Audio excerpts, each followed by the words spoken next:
नमस्कार, नेपाल लाइभ समाचारमा स्वागत छ। सुरुमा प्रमुख समाचार शीर्षकहरू। प्रचण्डको अध्यक्षतामा बसेको नेकपा सचिवालय बैठकको निष्कर्ष, उपनिर्वाचनमा कहीँ अन्तर्घात भएको छैन, निर्वाचन भएका सम्बन्धित कमिटीहरूलाई औपचारिक समीक्षाको जिम्मा। रोकिएको 2 वर्षपछि भारतीय दूतावासको सीधा लगानीका आयोजना कार्यान्वयन हुँदै, नेपालको बजेट प्रणालीभित्रबाट पैसा आउने, स्थानीय तहको सहभागिता अनिवार्य। सुदूरपश्चिम प्रदेशको राजधानी गोदावरी नगरपालिकामा वन माफियाको चलखेल, जंगल अतिक्रमण गरेर रातारात टहरा, समग्र वन अतिक्रमणको 21% कैलालीमा मात्र। जारी साग प्रतियोगितामा नेपाललाई 29 स्वर्ण, सक्षम कार्कीको जितसँगै अहिलेसम्मका सागमा नेपाललाई प्राप्त स्वर्ण पदकको संख्या 100 पुग्यो। र अमेरिकी लडाकु जहाज र सैन्य विमानलाई हङकङमा प्रतिबन्ध लगाउने चीनको भनाई, हङकङ आन्दोलनको निगरानी र रिपोर्टिङ गर्ने अमेरिकी मानव अधिकार संस्थाहरूमाथि पनि कारबाहीको तयारी। नेकपा अध्यक्ष पुष्पकमल दाहाल प्रचण्डको अध्यक्षतामा बसेको नेकपा सचिवालय बैठकले उपनिर्वाचनमा अन्तर्घात नभएको निष्कर्ष निकालेको छ। यद्यपि निर्वाचनका विषयमा औपचारिक समीक्षाको जिम्मा भने निर्वाचन भएका सम्बन्धित कमिटीहरूलाई दिइएको छ। नेकपा प्रवक्ता नारायण काजी श्रेष्ठले बैठकमा उपनिर्वाचनका विषयमा जानकारी गराइएको बताए।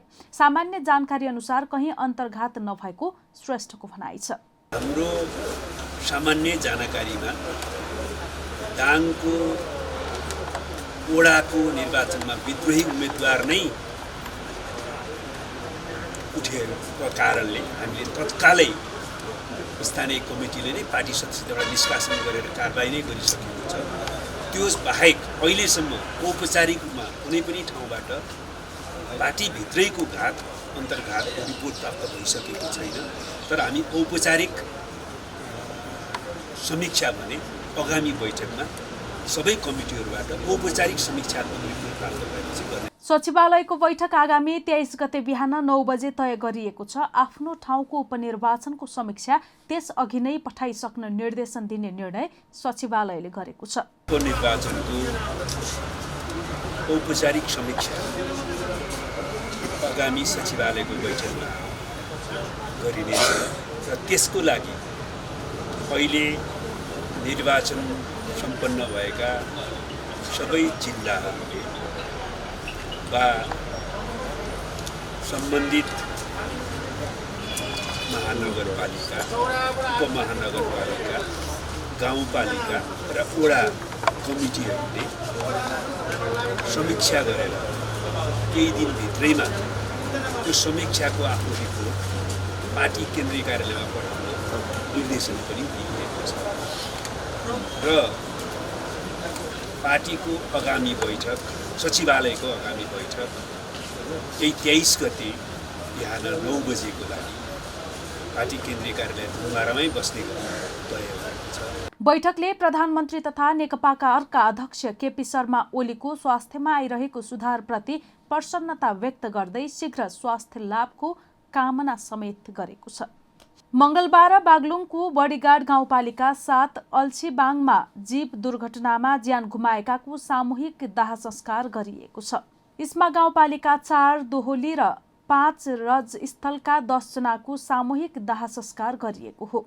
दुर्घटनामा मृत्यु भएका इस्मा 4 का महेन्द्र कार्की, सूचना कार्की, सीता कार्की, झबी कार्की, भूमि कार्की, मीना बस्नेत, धनबहादुर कार्की, वसुन्धरा कार्की, माया थापा र 2 वर्षीय अनुष्का कार्कीको दाह संस्कार गरिएको हो। कञ्चनपुरबाट पहिलो पटक दाजुभाइ खोज्दै कुलपूजाका लागि इस्मा आएका धनबहादुर कार्कीको शव आफन्त आएपछि बुझाउन भन्दै बुर्तिबाङ प्राथमिक स्वास्थ्य केन्द्रमा राखिएको छ। यस्तै बडीगाड 5 की लक्ष्मी केसीको शव आफन्तले गाउँमै बुझेर दाह संस्कार गरेका छन् भने इस्मा 4 का गाडी चालक रेशम थापाको शव परिवारले मंगलबार नै बुझेका थिए। यस्तै नवलपरासी वर्धघाट नगरपालिका 2 की मुना कार्कीको शव नवलपरासी लगिएको छ।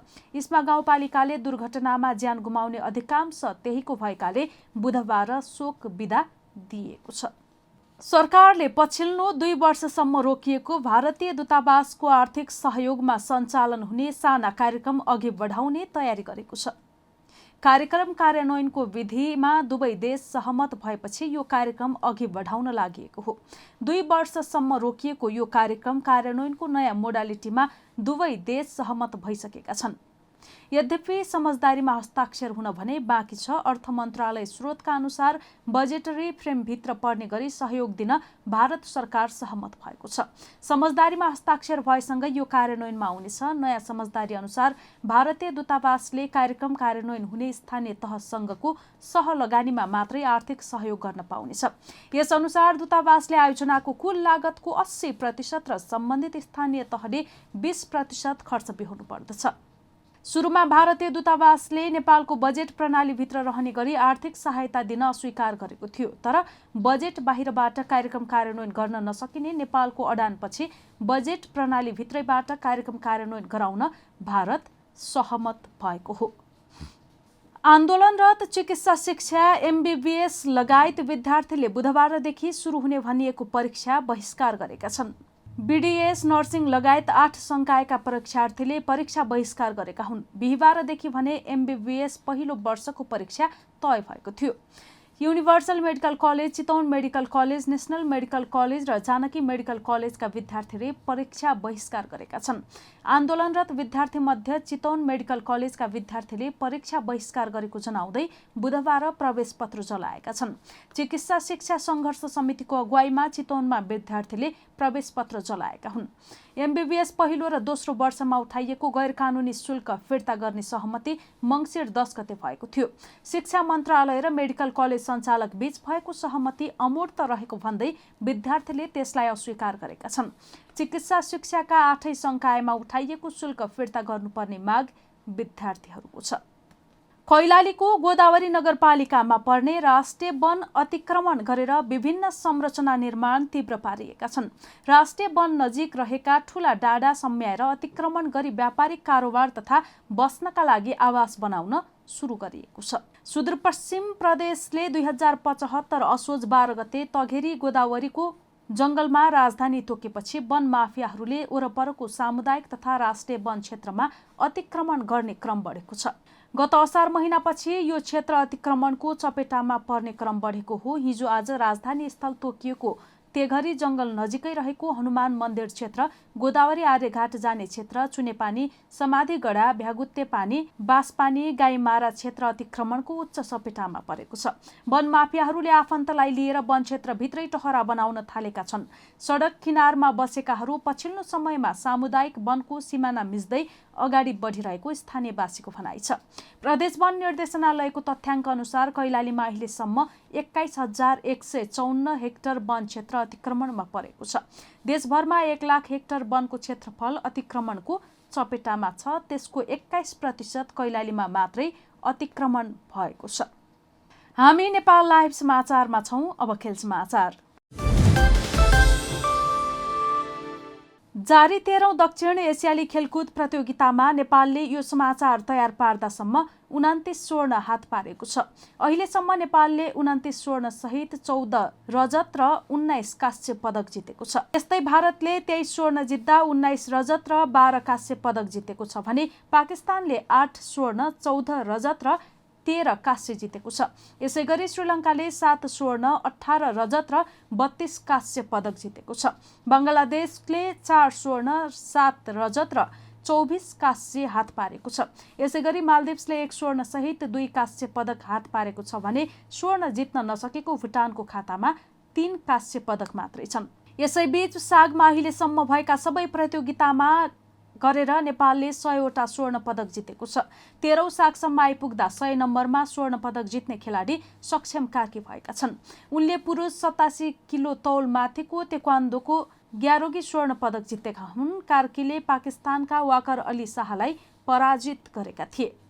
नेपाल लाइभ समाचारमा अब अन्तर्राष्ट्रिय समाचार। चीनले अमेरिकी लडाकु जहाज र सैन्य विमानलाई हङकङमा विश्राम गर्नबाट प्रतिबन्ध लगाउने भएको छ। सोमबार चीनको विदेश मन्त्रालयले सो घोषणा गर्दै वाशिंटनले हङकङ आन्दोलनको समर्थन गरेको प्रतिक्रियामा यस्तो निर्णय लिएको बताएको हो। चिनिया विदेश मन्त्रालयकी प्रवक्ता हुआ चुनयिङले बेइजिङको पत्रकार सम्मेलन मार्फत अमेरिकी पक्षको अनुचित व्यवहारपछि चिनिया सरकारले अमेरिकी लडाकु जहाज र विमानको हङकङ विश्राममाथि प्रतिबन्ध लगाउने निर्णय गरेको जानकारी दिइन्। प्रवक्ता उहाँले हङकङ आन्दोलनको निगरानी र रिपोर्टिङ गर्न अरू थुप्रै अमेरिकी गैर सरकारी मानव अधिकार संस्थाहरूलाई पनि चीनले कारबाही गर्ने बताएकी छिन्। अमेरिकी राष्ट्रपति डोनाल्ड ट्रम्पले गत हप्ता मात्र हङकङ मानव अधिकार र लोकतन्त्र अधिनियमलाई कानुनी रूप दिँदै हस्ताक्षर गरेका हुन्। नेपाल लाइभ समाचार सकिएको छ। समाचारको अन्त्यमा प्रमुख समाचारका शीर्षकहरू फेरि एकपटक।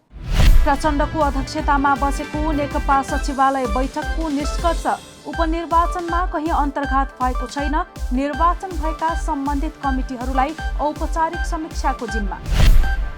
रोकिएको 2 वर्षपछि भारतीय दूतावासको सीधा लगानीका आयोजना कार्यान्वयन हुँदै नेपालको बजेट प्रणालीभित्रबाट पैसा आउने स्थानीय तहको सहभागिता अनिवार्य।